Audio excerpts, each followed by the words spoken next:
Bismillah, Alhamdulillah. As-salatu was-salam ala Rasulillah wa ala alihi wa ashabihi ajma'in. Welcome everybody from around the world. My name is Bilal Abdul Kareem, and this is the BAK Show, where we discuss the things which are of import to you and to the Muslims at large. I am, of course, your host, Bilal Abdul Kareem, and we're coming at you live. Tonight is a very important night because we're going to be discussing the Abraham Accords, their dangers, what they're all about, and the most important question we're going to try to tackle is Syria close to signing? That's what we're going to discuss here today. Let's get started. But first, we want to let everybody out there know that we are here working on a big project, and we need your help. This project is called Voices of Truth. Let me put this up here on the screen so that you can take a look and see at our little crowdfunding page. Now, Voices of Truth is a program wherein we are filming and documenting the atrocities which have been committed by the Assad family, the years of oppression and torture, indefinite detention, the loss of life which has taken place. It's all going to be documented. We're going all around the country, and I am heading this project. We need your help, brothers and sisters. Check out our crowdfunding page at medina.com. That's /voices of truth. Medina.com /voices of truth. We need your help. If you can help us with $10, $100, $1,000, we'd be so appreciative of it, and you'll see the fruits of our work in a very direct fashion. Okay, everybody, let's get started here. Let's take a look and see what we've got. First of all, everybody here knows this man now. This is Abu Muhammad al-Jawlani, also known as Ahmed al-Shara. He is the self-imposed president of Syria. As everybody knows, Bashar al-Assad's government collapsed and crumbled on December of the 8th of last year, 2024. Now, Ahmed al-Shara went through a bit of a transformation during the years that he's been here. This is him going back to about 2013. You can't see his face because it's hidden here. This is him during the Jabhat al-Nusra days. He's doing an interview with Al Jazeera here. This is him during the Jabha Fatih Sham days. And this is him.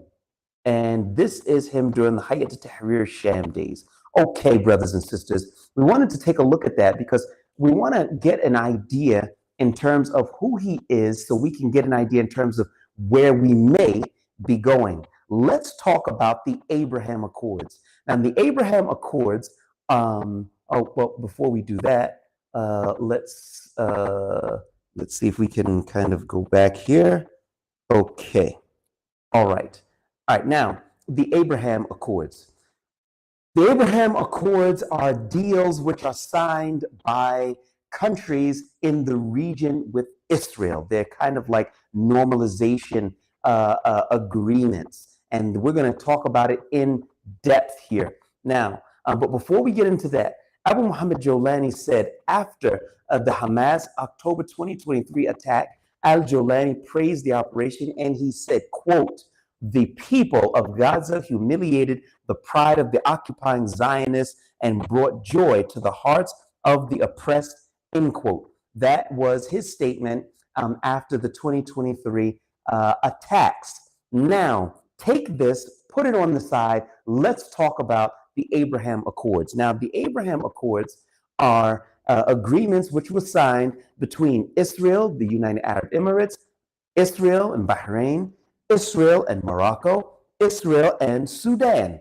Now, these individuals are the ones, Donald Trump is one of the main architects of the Abraham Accords. Now, Donald Trump himself, he's not a religious person and never tried to pretend that he was. Why would he be interested in the Abraham Accords? What's important for him? Well, we're going to have to take a look at it.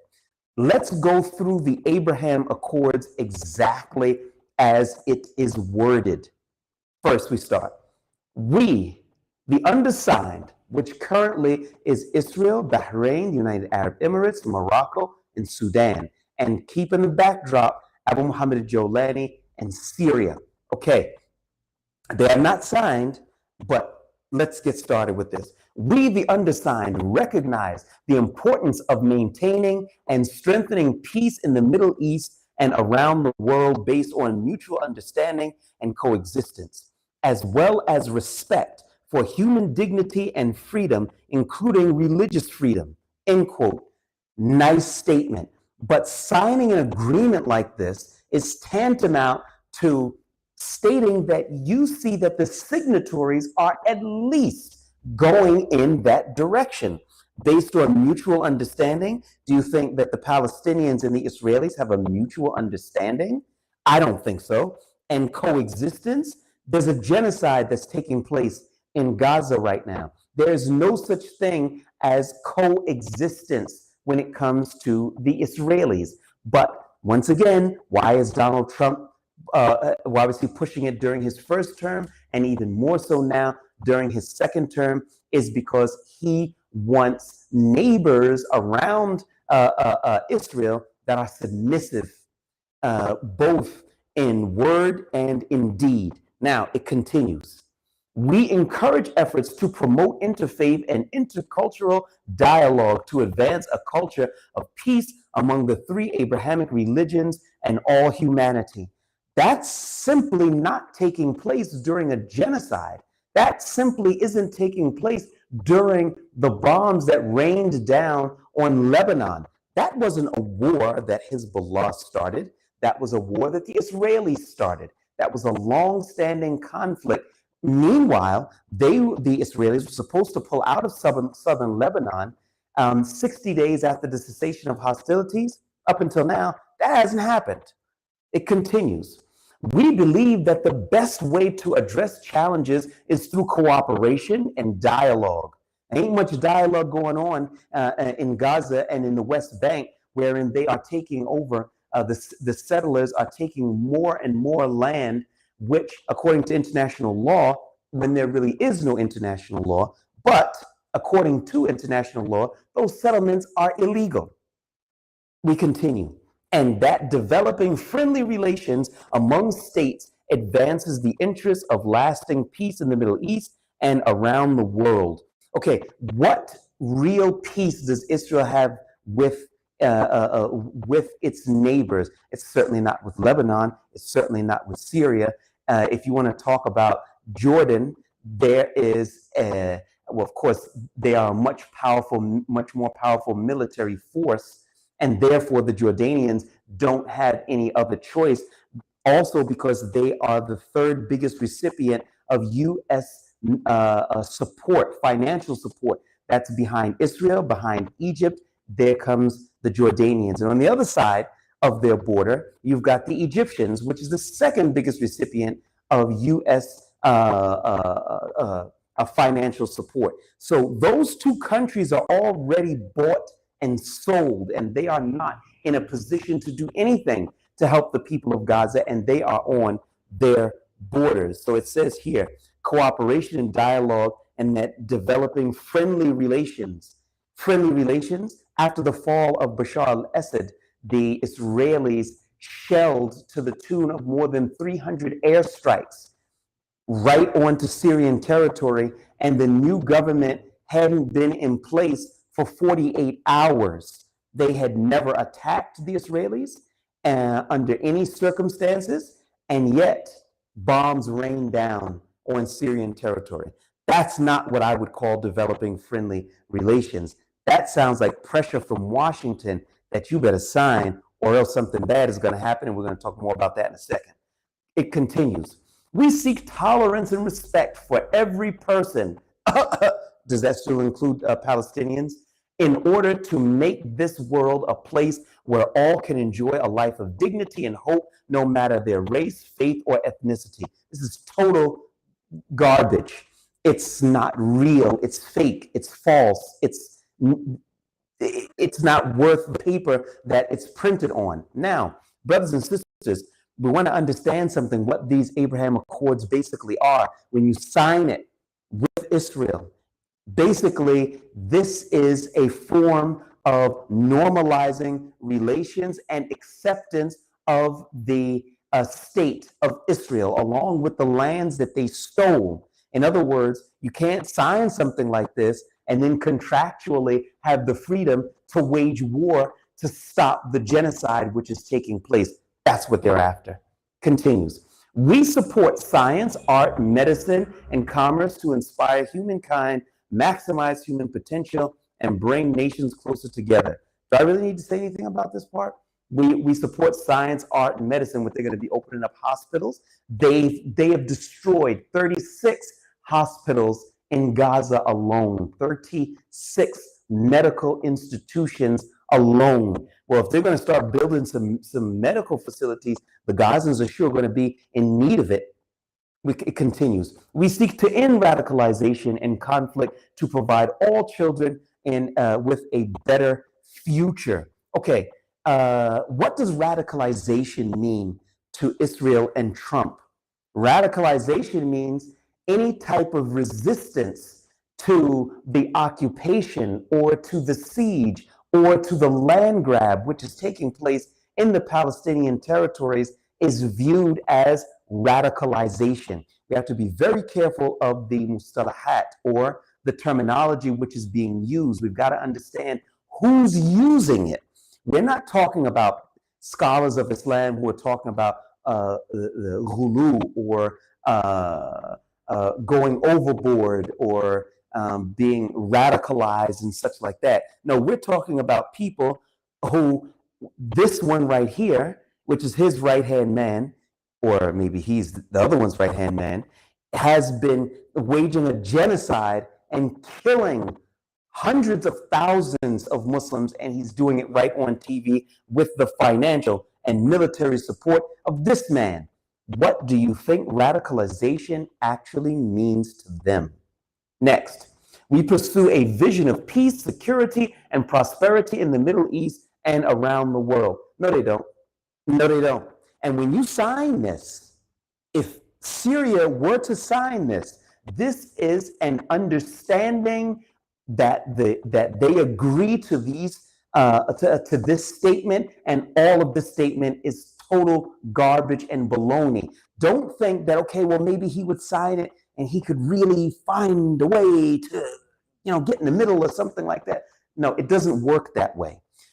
This is designed to defang him. This is designed to make it crystal clear that this is a normalization with Israel. You cannot attack Israel, be hostile to Israel, no matter what everybody else is doing. Keeping in mind, Israel is occupying portions of Syria in the southern region, in the Quneitra region. They are arming and helping and assisting armed factions in the Suwaidat region as well.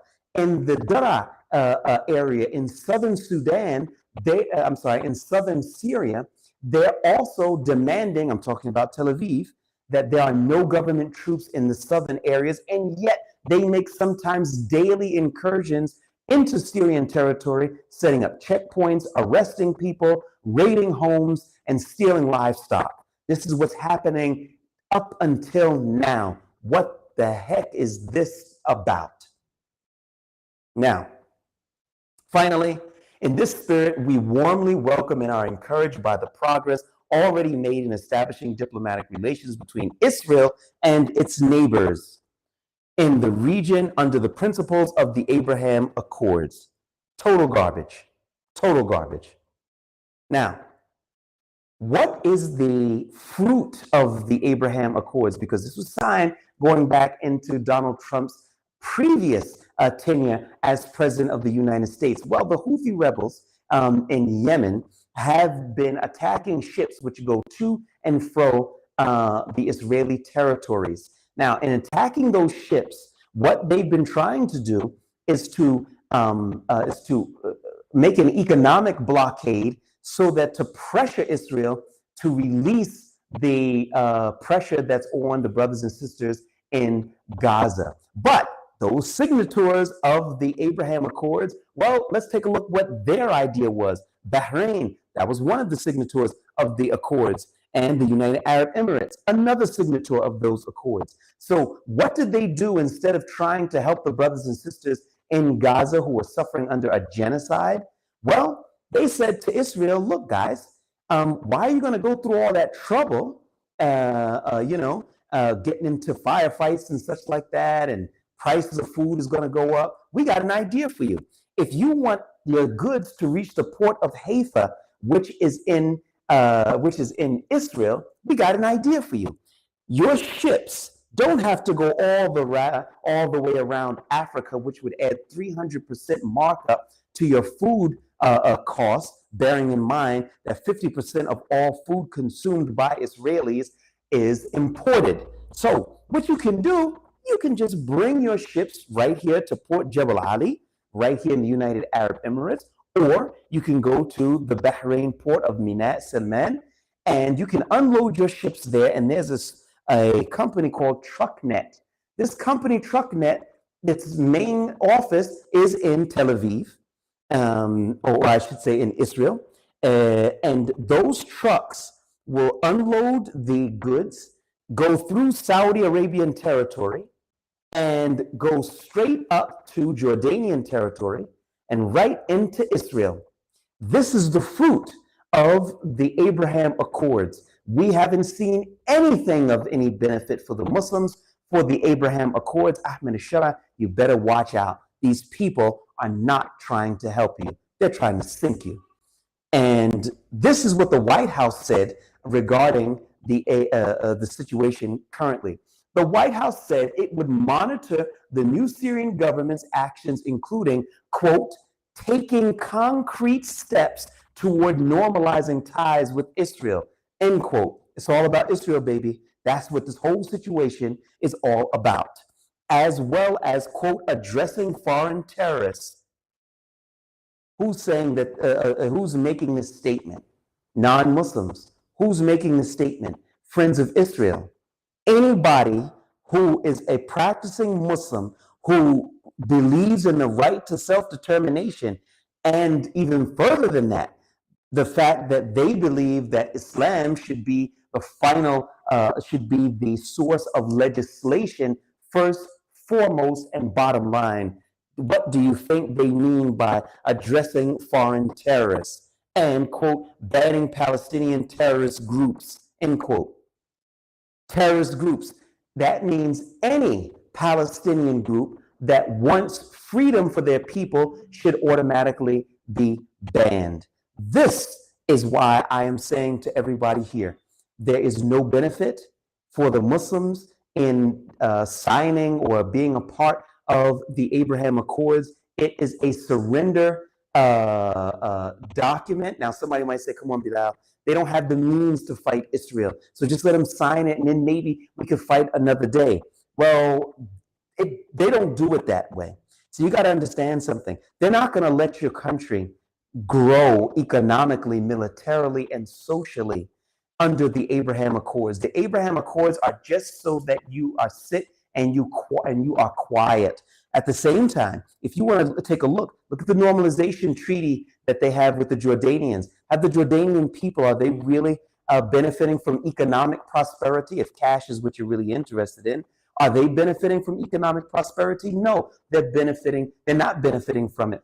They're subject to poverty. And if you look at the other side of the divide, the Egyptians who signed normalization documents many years ago, at the time of 2013, the Egyptian pound was, I think, about at the time of the fall of Hosni Mubarak, 3.4, something along those lines.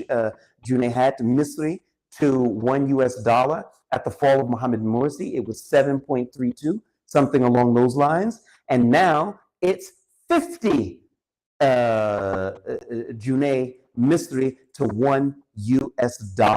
Tell me again how normalization with Israel contributes to the economic success of a country. But it goes back to one thing: control. The Americans are financially backing to the tune of $1.3 billion to the Jordanians, more than that to the Egyptians. So when the smoke clears, Sisi and Malik Abdullah, they can't do without America.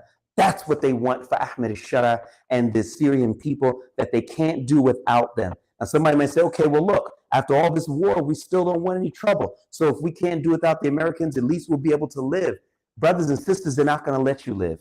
You've got the Kurdish militia forces, which are in the north, which are widely rumored to have ongoing support and assistance from Tel Aviv. They control a full 1/3 of the country. That's in the northeast. In the south, part of the country is in the Quneitra area is occupied by the Israelis. So the point of the matter is that they're not going to let you rest and grow. So we have to stop that thinking, because there's been no success story for us to focus on. Okay, brothers and sisters, let's take a look and see what kind of questions, comments, and or concerns you guys have, because this is an important topic and I'm keen to know what you guys think here. Okay, we've got here Mr. Tanks, who says, Assalamu alaikum, brothers and sisters. Wa alaikum salam wa rahmatullahi wa barakatuh. Now he comes back and he says, death to the IDF. All right, let's talk about that. Okay, this was by a music group which was having a concert just a couple of days ago, and the entire media world is up in arms. How could they do that? This is calling for violence against the Jews. And it also went on to say, this is support for Hamas. Let's talk business for a second. Yo, check this out. You've got thousands of Palestinians which were killed throughout this conflict, even dozens which have been killed just this past weekend alone. But that's not important to these news media outlets around the world.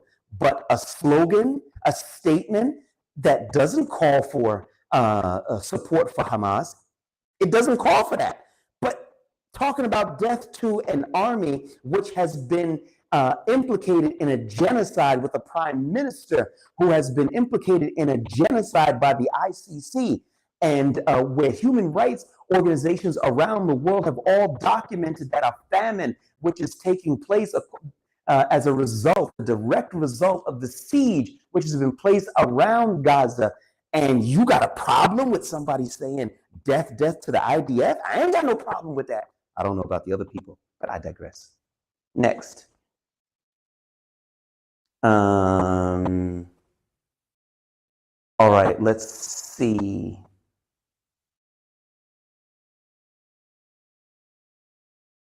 Okay, another question. What is the general approach of local Syrians in your locality regarding Israel? Are they passionate about retaliation now? The Syrian people, to be real with you, would like an opportunity to have a breather after the years of war in the north, and then the years of oppression by Bashar al-Assad. May Allah give him what he deserves. They would like to have a breather. That's what they want. They don't want war with anybody. But the unfortunate thing is that the Israelis understand that, and they're going to press the advantage. That's why they're doing it now. That's why they're pressing Washington to press Ahmed al-Shara to sign on the dotted line. And they also want Ahmed al-Shara to be dependent on Washington, because once you're dependent on them, you can't say no. You can't say no.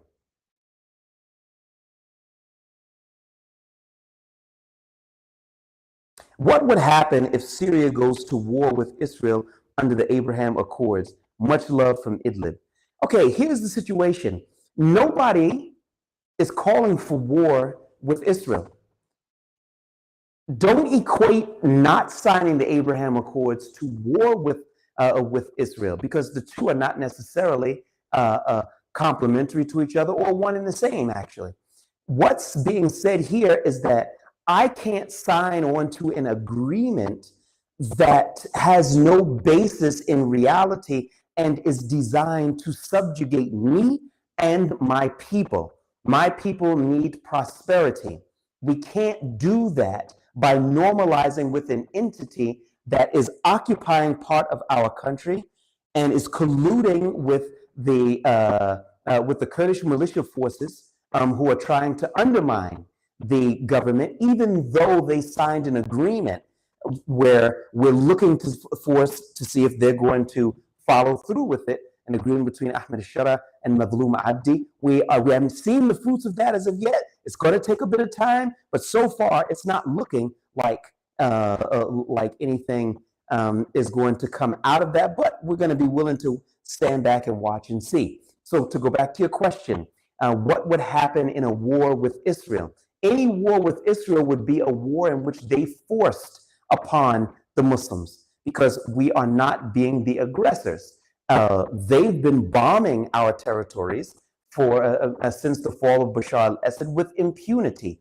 They are widely reported to have been using the skies over Syria to refuel their planes to bomb Iran. Now, we are no friends of Iran, but also at the same time, we don't want them using our skies to be able to attack their enemies. That's their thing. It's not our thing. So if there was going to be any war, it would be a war which would be forced upon us, and Allah would help us, and we would resist with everything that Allah would give us. Now, okay, Aki, why do you stream so late?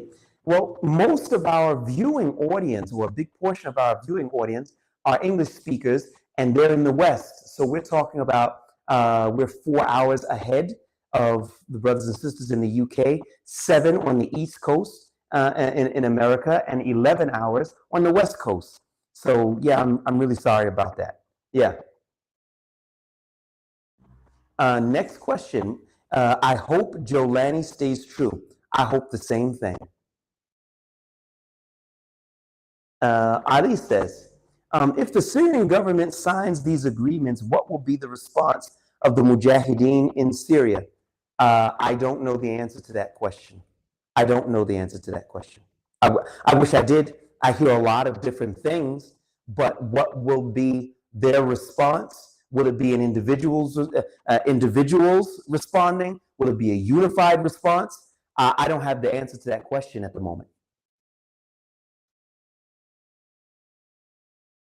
It says here, if we want to move to Syria, what area do you recommend for schools for kids and women and schools for men, Quran and Aqidah? Maybe you could direct message me. You can find me on Twitter at Bilal Kareem, Bilal Kareem, and I can probably maybe talk you through that just a little bit. Okay, we've got here, if Egypt had Morsi now, there would be a pact between Syria, Turkey, Qatar, and Egypt. They would have a big name in the political game. May Allah have mercy on Mohammed Morsi. I didn't agree with all of his stances in politics, but my wife doesn't agree with all my stances in politics. But I think he was sincere, and I think that things would have been a lot different had he been allowed to continue his reign. He wasn't, and it brought to power Abdel Fattah al-Sisi, which is a total bum, loser, louse, coward. I don't even know the words to describe him, how a genocide could be taking place on your borders and you do absolutely nothing. I would like to know, how do you look at your wife and say to her, honey, I'm going to work? I could imagine her saying, going to work, do what? What you doing? Ain't clear to me. I don't know. But I know my wives, I would struggle that if I have one of the biggest armies in the Middle East and there's a genocide going on and I don't send a single grenade and I'm watching the brothers and sisters get be slaughtered. I don't see how you do that. I don't see.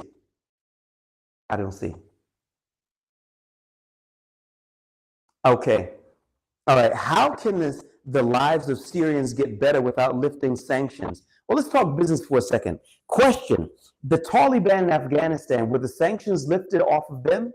The answer is absolutely positively no. It was not. None of their sanctions were lifted off of them. You see, you have to understand that life does not begin and end with America and whether there are or are not sanctions. This is the first thing. I believe, in my opinion, we have to get out of this mentality that America has to be pleased with us or we can't live. Well, I don't see it like that. The Taliban don't see it like that. The Taliban are building multi-billion-dollar projects like a new dam that will provide electricity for their country, even perhaps enough electricity to export, which would be another source of income for them. They're doing trade with other countries in their area in their own currency, not in the US dollar. That's huge. They're also working on another project wherein they're building roads to connect the different provinces to one another so that trade and prosperity can grow. So that's a proof right there that you don't have to bend down and kiss the ring of the US president, or else you can't live, you can't survive. One of the issues is that the Taliban are the true authorities of Afghanistan, but here in Syria, our government isn't. Hopefully they will be, but right now they're not.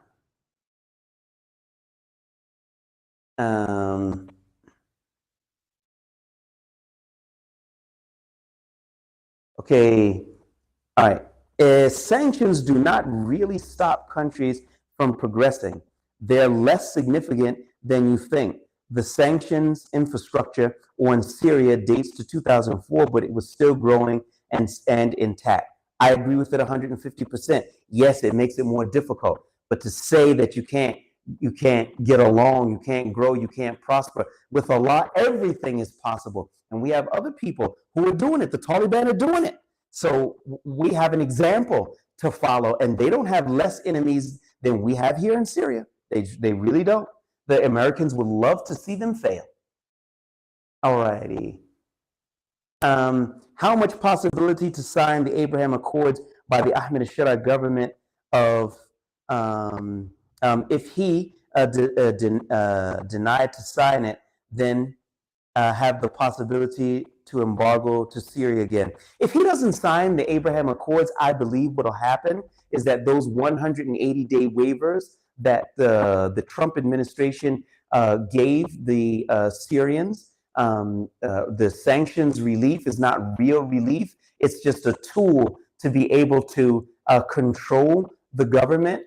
I believe if he doesn't sign it, then they'll come up with some cockamamie story as to why they will not renew the 180-day waivers. What is the possibility that I think that he will sign? I got to tell you, I wish I could tell you that it was low, but I don't think it. I think that it's pretty high that he might sign it. Why? Because America really wants to create a scenario. If you look at the King of Abdullah, the King Abdullah in Jordan, if you look at Abdul Fattah al-Sisi, what do they have in common? They are countries, I should say, they are regimes which are totally propped up and dependent upon the U.S. government. They cannot survive without the U.S. government. Okay, after having said that, that's the perfect model that U.S. foreign policy uses to be able to track governments in their web. What they do is they come in and they say they want to help, they want to do some good things, and want to lift sanctions and sanctions relief and all this other stuff. Okay, that sounds really, really good. But the way that they do it, it alienates the government and the people. So there's a perpetual back and forth war between the authorities and the people that they're ruling over. This weakens the government, it weakens the people. And therefore, it's a perpetual cycle of them weakening one another, while Washington continues to dominate what that government says and doesn't say, what it does and what it doesn't do, what it allows and what it doesn't allow. That's their means of control. They keep you weak. They keep pumping money into a government which is not popular with the people, but they don't care in Washington. The government there can torture and maim and do whatever it is that they want, as long as they give Washington their due, which is everything that they ask for. And you can't say no.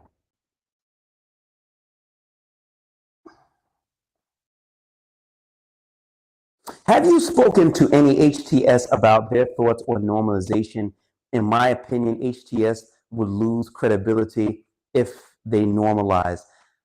If you're talking about Islamic credibility, I don't know how much Islamic credibility they may currently have. I'm not saying they don't have any, because they do. But see, you got to understand something. I'm not talking about popular support, because many of the people, particularly the people who are in the southern part of the country, are not necessarily religious people. And you're talking about Islamic credibility. That's not a criterion for a lot of Syrians. You got to keep in mind, this country was decimated by Bashar and Hafez al-Assad. May Allah give them both what they deserve. Ameen. And you've got to understand that they, Islamic credibility and such like that is not an issue for a lot of the people here. It is for some people. It is for those who fought for this country in the north. But in the southern parts, in the southern areas, that's not a big that's not a big issue. So we have to maybe understand how big an issue that is to the 20 or however many million people are still living here in Syria. It's not the number one thing. I wish it was, but it currently isn't. So I don't think that that is in and of itself is going to be enough to stop Ahmed Shah from signing. I hope he doesn't do it, because he will be even more under the control of his enemies. Okay, last question. Let's see.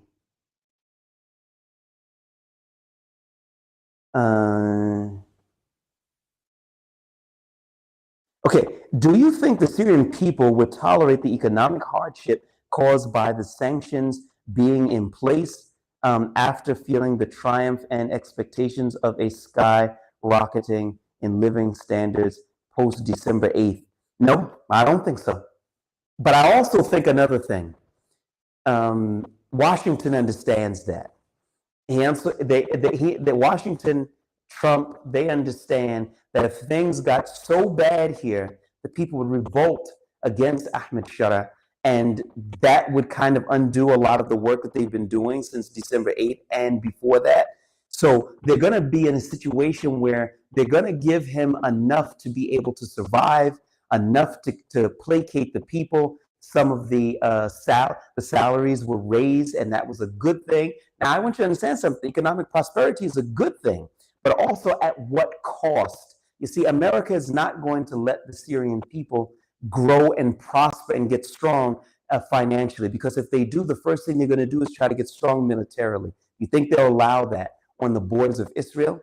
I certainly don't think so. And there is no Abraham Accord which is going to act as a guarantee. Because even if they totally control Ahmed Shah and Shaybani and the other major figures in the government, what happens if they died tomorrow? What happens if they were killed? What happens if some other unforeseen thing takes place? Who takes over after them? So they're not necessarily just after these figures. They want to weaken the entire structure. That's American foreign policy. That's the way that they do things, and Allah knows best. Okay, brothers and sisters, we're going to wrap this up. Please do visit our crowdfunding page. That's medina.com/voices of truth. We're working hard on this project, and we really, really need your help, guys. Please donate to us $10, $50, $100, $1,000. I would love an opportunity to make strong this project, where we're documenting the atrocities that took place under the Assad regime in an effort so that there is an archive, it's there, and people can hear from the lips of the oppressed Syrian people exactly what happened to their families, exactly who was abducted and never returned. Those people who were in Assad's torture chambers and survived, what were their stories and their accounts? Please visit our crowdfunding page. That's medina.com/voices of truth. I am Bilal Abdul Kareem. Jazakum Allah khair. Assalamu alaikum wa rahmatullahi wa barakatuh.